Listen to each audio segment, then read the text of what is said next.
In the rich tapestry of biblical narrative, the themes of servanthood and covenant intertwine beautifully in Isaiah chapter 49, verses 1 to 13, where the identity of the servant of the Lord emerges as a profound focal point. This passage introduces a figure who embodies the essence of servanthood, standing as a beacon of hope not only for Israel, but for all nations. The servant's mission is steeped in the promise of liberation, guidance, and restoration, echoing the covenants that God established with his people throughout history. Before we continue, just a reminder to like this video, subscribe to our channel, and hit that notification bell. By doing so, you'll stay connected and up to date with future content. Now, let's continue delving into Isaiah chapter 49, verses 1 to 13, and the message God has in store for us. The servant of the Lord is portrayed as one called from the womb, a divine appointment that signifies a unique identity and purpose. This servant is often understood as both Israel and Jesus, representing the nation that was chosen to be a light to the nations, but had, at times, faltered in that role. Israel was meant to reflect God's glory and justice, to embody his love and mercy. Yet, in many instances, they strayed from this calling. The prophetic voice of Isaiah, however, heralds a new understanding of servanthood through the lens of Jesus Christ, who fulfills the mission that Israel neglected. As the servant, Jesus embodies the covenant established with Israel while also expanding its reach. His life and ministry resonate with the promises made to Abraham, Isaac, and Jacob, which were intended to bless not only Israel but all the families of the earth. In Jesus, the fulfillment of these covenants takes on a new dimension, as he invites all nations into a relationship with God. The servant's role as a light to the nations signifies a radical shift in the understanding of God's plan for humanity, transcending geographical and cultural boundaries.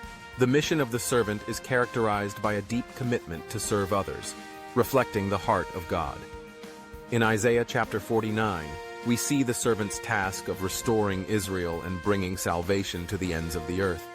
This mission is not merely about physical liberation, but encompasses spiritual restoration and guidance. It speaks to the longing of the human heart for purpose and connection, for a sense of belonging that transcends earthly affiliations. The servant's identity as both Israel and Jesus highlights the continuity of God's redemptive plan, a narrative that unfolds through time and leads to a climactic fulfillment in Christ. The significance of God's covenants throughout Scripture cannot be overstated.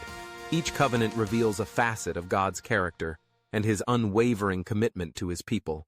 The covenant with Noah, the promise to Abraham, the laws given to Moses, and the Davidic covenant all point towards a greater fulfillment in Jesus. In him, the new covenant is established, a promise that invites all of humanity into a relationship with the Creator. This new covenant is marked by grace, offering forgiveness and reconciliation to all who believe, regardless of their background or past. As the servant of the Lord, Jesus brings the promise of liberation.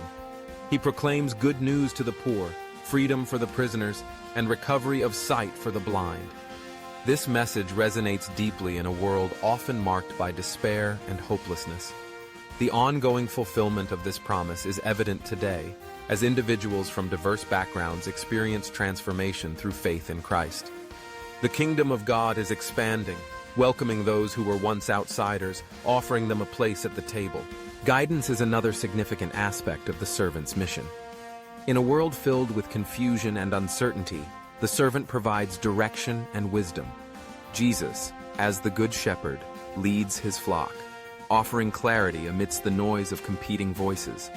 His words illuminate the path of righteousness, inviting followers to walk in his ways. The promise of guidance extends beyond mere instruction. It is an invitation to a relationship characterized by trust and reliance on the one who knows the way. Restoration is at the heart of the servant's mission. Isaiah speaks of the restoration of Israel, a theme that resonates with the longing for healing and wholeness that exists in every human heart. Jesus embodies this restoration, not just for Israel, but for all who are broken and weary. His ministry is marked by compassion, reaching out to the marginalized and downtrodden, offering hope and healing. The promise of restoration is not confined to the past.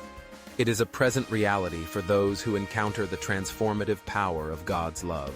As we reflect on the implications of the servant's mission, it becomes clear that the call to servanthood extends to each of us. We are invited to participate in the ongoing work of the kingdom, to be vessels of God's love and grace in a world that desperately needs it. This call is not limited to a select few.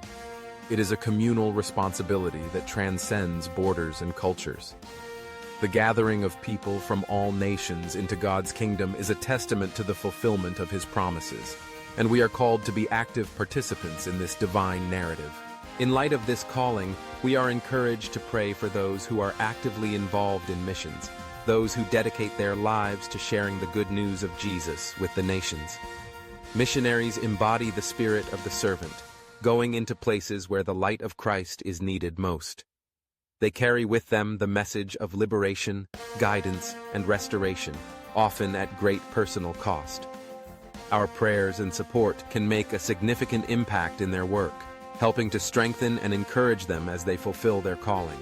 As we engage with the themes of servanthood and covenant as portrayed in Isaiah chapter 49 verses 1 to 13, we are reminded of the profound implications of the servant's mission. Jesus, as the fulfillment of God's promises, invites us into a relationship marked by grace and purpose. The ongoing work of the kingdom is a testament to God's faithfulness, and we are called to be part of this beautiful narrative.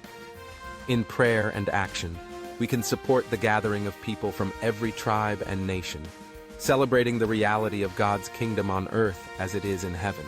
If this message resonates with you, take a moment to praise our Lord. Type, "Glory to Yahweh," in the comments as a declaration of praise and glory to our Father for His infinite love, mercy, and patience for us. God bless you.